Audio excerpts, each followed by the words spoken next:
All right, let's call this episode 6 of the Athletic Philosopher Podcast. I am Doctor or Professor or just Jordan Goldstein. We can dispense with the formalities. And I've got something on my mind that I want to share with everybody today. A lot of the conversations, a lot of the thoughts in my head for the past little while have all been aiming towards the race that I'm going to be running in about, I think, 11 days or so, which is a backyard ultra. And it's going to be in Indianapolis. It's called the Prairie on Fire. I ran this race last year. And just a quick little introduction to what a backyard ultra is, and then why I have been thinking about it and what I want to talk about today on this podcast episode.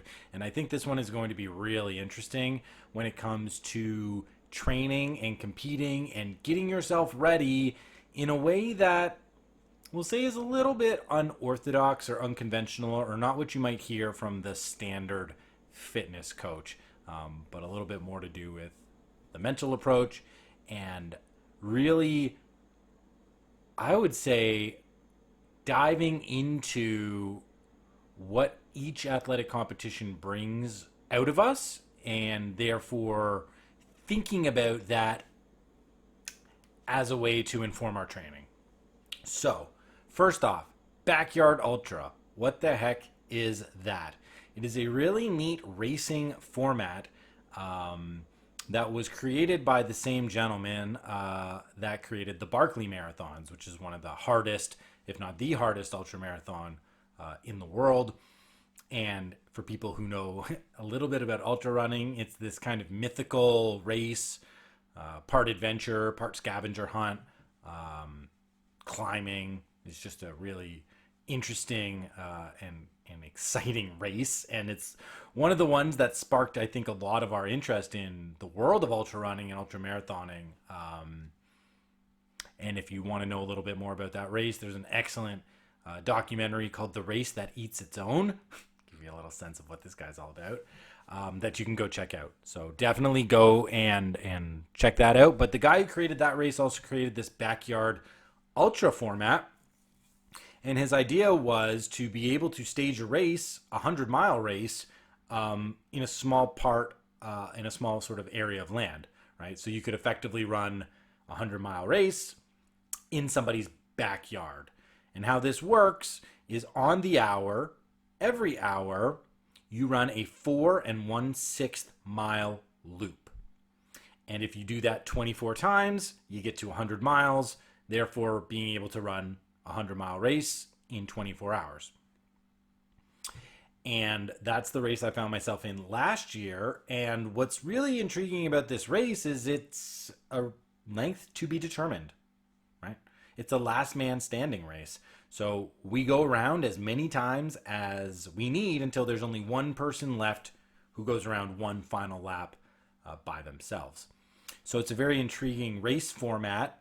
It's challenging in a lot of ways, but I think mentally it provides a lot of space to think about how do we train for this race? How do we prepare? What's our strategy? What's our mindset? That other race formats, I think, are a little more standard because you sort of know the distance, you know the terrain, and you can sort of fill in the gaps in between. In a race like this, let's say if you want to go the distance, you got to get yourself into a different mental space. And I believe on some of the other podcasts that I've mentioned, I'm actually aiming pretty high for this race, aiming to win, aiming to go as long as I can go, aiming to go farther than anybody on our team has ever run before in a competition. These are just some of my objective aims that I'm going for. And this is going to be the sort of thrust of this podcast. How do we orient our training around the competition in order to maximize the efficiency of our training, but also to adequately and maybe best prepare for the conditions we're going to face, both physically, but maybe most importantly, mentally on competition day. So this is really all about mindset performance when it comes to we'll say competing at the end of the line, but mostly about utilizing the training process in order to better prepare us for the kinds of adversity we might likely face on competition day. Now, this is an approach that I've used consulting for athletes all the way from high-level youth athletes, varsity athletes at high school, collegiate level athletes, and even some professional athletes have come to me for this kind of a mindset preparation.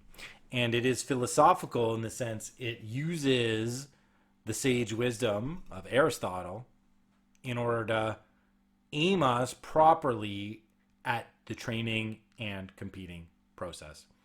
Now, Aristotle advises us to aim at the nature of any activity if we want to extract out not only the best sort of elements of the activity, but then to bring about the best virtues and character traits of ourselves through engaging in that activity, whatever that activity is. So this is not just limited to sports and competition, but this really holds true for any activity we can engage in. So when we think about sports and we think about competition, if we want to get the best out of it, and if we want to, what Aristotle would tell us is, conform to its nature in order to extract out the best whatever that activity has to offer, well, now we have to do a little bit of a reverse engineering, thinking about what the race is or what the competition is. What is it aiming us towards? What's its nature? And if we can just align ourselves and aim there, we're going to have an inside track on our training and on competition day relative to our opponents, or relative to, say, ourselves with a different training style. And I think this is especially prescient in a world where people sign up for races and they download training plans off the internet that are impersonal, and they're sort of just meant for any person. They generally don't work very well. And people just don't have the confidence to go after a competition or train themselves. So part of this podcast is to give you, the listener, a little bit of confidence that if you just apply a little bit of thought and this type of formula that I'm about to lay out using my own example of the backyard ultra, but can be applied to certainly any other athletic competition, it's going to give you the confidence to maybe train a little bit with your own style. And how do I know that this works? Because it allows me to see, without even knowing what, say, a professional trainer, right, or a professional coach or a skills development coach would program for a client, I know generally what that person is already going to be doing or should be doing. I'm not skilled enough to be able to dial into the precise technical elements of each of these elements of training, but I'm right on the mark. And I'll give you a really great example from this. My sister, she is a fitness professional. She has a franchise. She runs a business for pre and postnatal fitness. And she does a great job. But she has just signed up for a new competition, and she's going to be an athlete for the first time in a bunch of decades. She's hired a coach, and she's competing in a competition called High Rocks. Now, High Rocks, it's kind of like a CrossFit competition, but a little bit more standard and a little bit more structured, right? CrossFit, there's like thousands of different things you could be doing, and you don't really know what you're going to be doing until you show up kind of on competition day. High Rocks is a little bit more standard. It consists of sort of 8 1-kilometer shuttle runs and a bunch of push, pull, strength, and endurance related tasks in between each of those kilometer runs. And it's high intensity. And my sister, really good in the gym with strength, but she's hired the coach to sort of help her with running and with integrating some of these other skills. And, I'm in the running world, and we were just talking about this, over the dinner table when we were all visiting with each other a little while ago.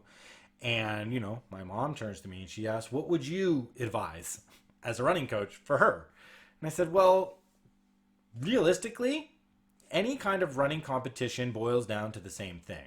You just got to get faster. You want to do better in a running competition, you got to be faster. So you got to be a better runner. You have to be a better runner in all facets of running. So here's what I would do. Long run, zone 2, to get comfortable with pace, build up your aerobic base. I'd have some speed work in the middle, and then I'd have kind of like something in the middle.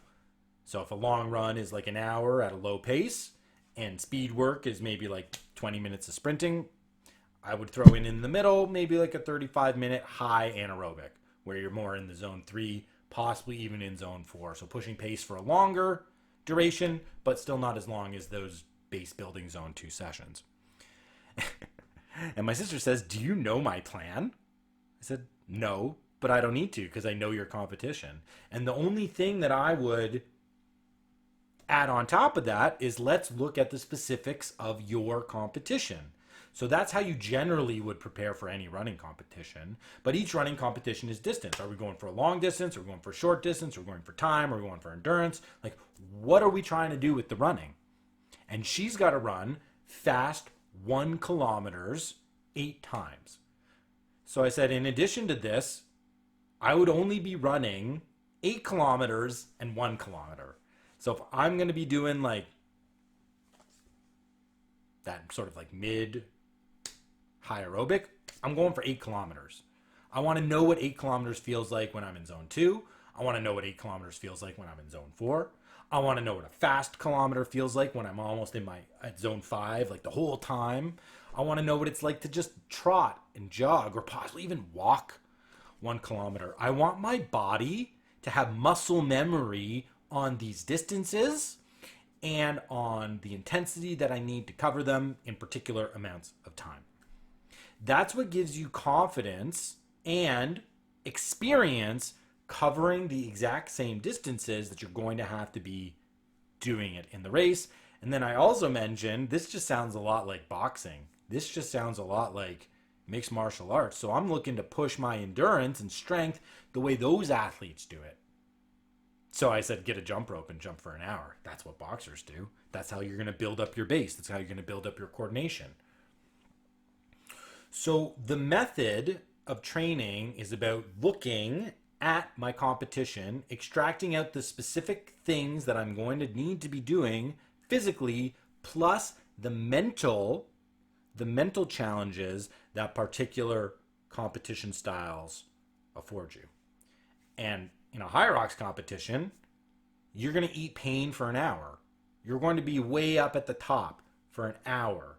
You're going to need to essentially like load up your muscles, but not so much that you burn up all your lactate, because you got to go for 8 rounds of these push or pull or rowing or skier, and then you got to run a fast kilometer in between all that.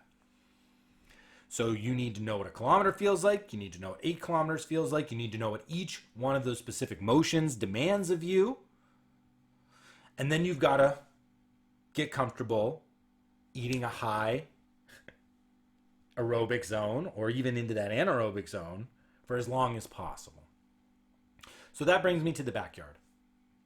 How do you train, or how do I train for a race that you do not know the distance of, but you do know the distance of the loop and the nature of the challenge? So I'm going to let you into my specific training philosophy right now for this race so that you can see exactly how this works down to like the finest detail. So, number 1, who wins a running competition? A runner. A runner wins a running competition. So I've never really considered myself a runner. I've always said trail runner. And even then, up until this year, I'm really only trail running 2 to 3 times a week. 3 would be high, 2 is kind of like average for me. And I would never even classify myself as a runner. But somebody who wins a running competition should be good at running. They should really enjoy running. They should not just like one particular kind of running, but really find engagement, enjoyment, love, and purpose in all different styles of running. So if I want to win a backyard ultra, first thing, the first thing on my training plan, fall in love with running. Fall in love with running. Now, you put me on a dynamic trail with ins and outs and ups and downs and rocks and roots, I automatically love that. I did that for 8 years on my own, no competitions, barely even like words on social media, just because I enjoy it. And last year when I did this race, it was, how am I going to ever run on and the course we're doing is a quite flat, quite standard, let's just call it what it is, it's a little bit of a boring loop. Like, how am I going to feel about this? Well, I didn't even entertain the thought. The whole reason I went to this race last year was to do it with friends. So my number one drive was community. And then I was asked to pace my good friend, training partner, one of my best buds, Dylan Spina. He wanted to go for 100 miles. So that was the aim. Okay, let's all go to 100 miles together, but it's not me. I'm pacing. I'm in support of somebody else. So that's enough to keep me engaged. But now I have to focus on my own performance. So where are you going to get that motivation or determination or inspiration to keep going and going and going? Because here's now starting to get inside of the psychology and the nature of a backyard ultra. 75% of people quit in camp. So at a backyard ultra, we all have our own aid stations. There's not like one big aid station. The race provides stuff, but effectively people bring tents, people bring sunshades, they bring chairs, and then you've got all your food, your water, your gear, your supplies right at the start finish line of this race, and you just have as much time as you want. You got to cover the 4 1/6 miles in 60 minutes, which if you're a runner, like, you can walk briskly and finish in that time, let alone jog, let alone if you are actually like running. So part of the strategy of the backyard ultra is to pace yourself to kind of hit that camp with the right amount of time, not too much, but not too little. And it's in that in between period where most people quit. They don't get back out of the chair. They say, I'm not going back out for another race. I'm not going out for another lap. It's not a racing format where people just sort of drop off on the course. Very few people actually drop off on the course. They come around and they decide, I ain't going back out. I ain't going back out. So how do you get over that obvious mental hurdle, which is seemingly the most difficult psychological piece of adversity that people have to get over? How do I get back up out of the chair? How do I get back up and motivate myself to go for one more lap? Somebody who loves running can do that no problem. I love running. You mean I get to go and run another 4 miles? Yes, let's do it. I don't even care how many I've done before. What lap are we on? Doesn't matter. You say I get to go out and run some more? Beautiful. Let's go run. That's all I want to do.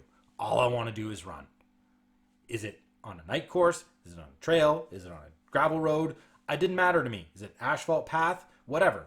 You say that I get to go and run another time, I am taking you up on that offer every time. That's the kind of person who wins a backyard ultra. So conceptually, I'm now conforming my strategy to the specific demands of this race. How do I then fit my training in? Well, I know that there's only one set distance I'm running in this race. 4 1/6 mile. It could be 10 times around. It could be 20 times around. It could be 30 times around. I'm not thinking about how many. I'm thinking about what does it feel like to run 4 1/6 mile. So every single run that I've done, whether it be on a trail, a road, a sidewalk, a gravel path, doesn't matter. If it's not my long run where I'm purposefully going for a longer duration, it's 4 miles. I've got a 4-mile trail loop that I do twice a week. I have a 4-mile road loop that I do from my house. Been doing that once, maybe twice a week as well. When I go out and I'm traveling, I'm running 4 miles. When I'm at home, I'm running 4 miles. My body knows exactly what 4 miles feels like. It knows how to push 4 miles at a 10-minute pace, at a 9:30 pace, at a 9 pace, at an 8.5 pace, at an 8 pace, at a 7:30 pace, at a 7 pace, at a 6:30 pace, at a 6-minute pace. I did a 4-mile test all the way back in March on a treadmill, running as fast as I could. I believe my time was 5 minutes and 55-second mile pace. I came in just under 24 minutes for the 4 miles. And yeah, it's 4 and 1/6 mile, but one of the things as well that we are implementing as a strategy is a run walk strategy right from lap one. Because it doesn't matter how fast we do any of these laps. It matters how many of them we can do. And if I switch up from a run to a walk consistently from lap one onward, I will be saving my running muscles. I will be varying up my steps, and I'll be offloading some of the work that all those running muscles have to do with some of the walk. So when it comes to, oh, you're only running 4 miles, what about that 1/6 a mile? The walking takes care of the 1/6 mile. Don't worry about that. So I know what running 4 miles feels like, and I want to run 4 miles forever. And honestly, those two things give me the advantage. They let me know what type of competition I'm specifically in, and then I can form my training directly to that. It's a competition that says mentally, I'm going to challenge you more than I'm going to challenge you physically. I'm going to effectively challenge you with strategy and logistics and planning. So having a great camp is another important thing. It's maybe even more important than stacking miles during training, is understanding what do I need in my camp? How do I gain energy in between? How do I fuel? How do I hydrate? Last year at the Backyard Ultra, I had a really good experience with fueling, with hydration. My body felt amazing. And I took myself out of the race early because I wasn't mentally prepared to run throughout the night. Dylan, the person who I wanted to pace, he went out at 12, so 12 hours. We have to drive like 8 hours home. It's a Saturday. I've already said I'm coming back kind of like on the Monday or the Tuesday to my family. But, if we can cut this, we can get out of Dodge, we can pack up our camp. I might actually be able to get home on Sunday, and then I'm just dad. And that was more important to me last year. So I cut myself off at 15 laps, but I felt incredible after lap 12. So I have this incredible confidence about what my body can do when properly fueled. I also don't fuel or hydrate whenever I train. So I think that extreme deficit training also just is an advantage for me, that anytime my body gets some fuel or hydration in the race, it's like it doesn't even know what to do with it, because I've trained it so much to find the energy stores when there shouldn't be any energy. So all of this is creating the psychological effect inside of me that I can run forever at a determined pace with a predetermined gait, because I know the parameters and I've trained myself in such a way that I just know the competition. I know what the competition is going to force me to do. And it's not necessarily a technical thing first. It's a mindset and preparation thing, right? We want to know the competition. In philosophy, Socrates tells us, right, where does knowledge start from? Know thyself. So if I want to know about the race, I should know the race. I should know it intricately. I should know exactly what it demands of me. I should know the style of competition, and then I should match my training to it. Another example, when I trained for the 100-mile race in Zion, I trained differently. The mindset of a 100-mile race in the desert is watch out for nature, because you're going to be out there for a long time. So get used to dealing with whatever nature is going to throw at you. Be comfortable with the natural adversity and learn how to just move through it. So for me, that looks like punishing long trail runs in winter storms, blizzards, ice, and snow. If you can push for 3 hours in negative Fahrenheit temperatures, couple of feet of snow, going really slowly, like painfully slowly, never comfortable, never finding a rhythm, never finding a groove, and just sort of grinding the entire time. That's going to give you a lot of confidence, maybe not necessarily on the later miles, but certainly if it's going to be hot, if it's going to be cold, if it's going to be wet, it's going to be dusty, it's going to be dry, I can eat bad conditions and keep going. I might not know those specific conditions, but I don't live in the desert, so I can't replicate them anyways. What I can do is use the natural environment and the harshness that it provides me wherever I live to simply just get into a cozy relationship with adverse natural features. Because that's ultimately one of the big things that's going to get you in any 100-mile race, but in particular, a 100-mile race that's in a dramatic environment, which itself is going to challenge you. So for everybody who's out there listening, here's what I want you to do when thinking about your training and whatever competition you find yourself involved in. A stock training plan from the internet, or heck, even one that comes from a coach or a trainer, is likely only going to be dealing with the physical preparedness when it comes to the race or the competition. But that's just a limited frame. That's a limited understanding of what we need to do in order to prepare ourselves adequately.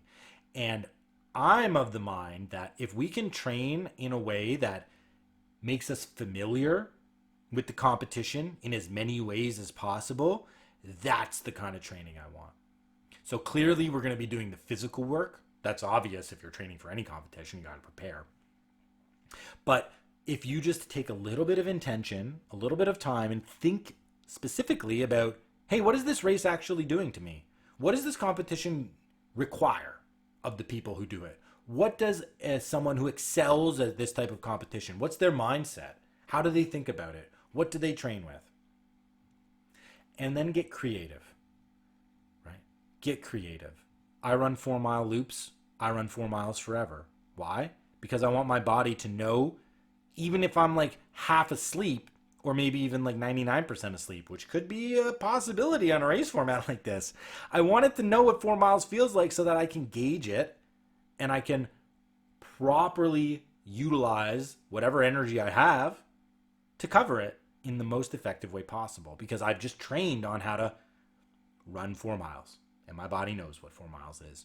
Okay, so that's my inside out version of mindset preparation for the race that I'm doing. But really, what I hope you guys are getting out of this is some building blocks for whatever race you're doing or whatever competition you're interested in going after, that there are really fun, imaginative, and creative ways we can train that aren't just kind of kooky and goofy, but that really do give us a competitive advantage and prepare us more adequately mentally and spiritually being the willpower I need to move through the adversity, than just thinking about what are the rote bodily motions that I need to do in order to adequately build myself up in order to take down this competition.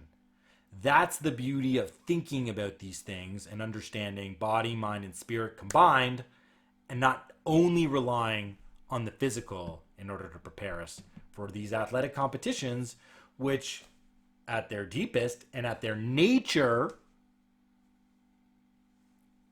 are spiritual. So if we want to excel in a spiritual activity, we've got to get in touch with the spirit and the nature of whatever that activity is, and aligning ourselves to that through training so that when we come to the competition, we are ready to go. Great training, everybody. Wish you nothing but the best.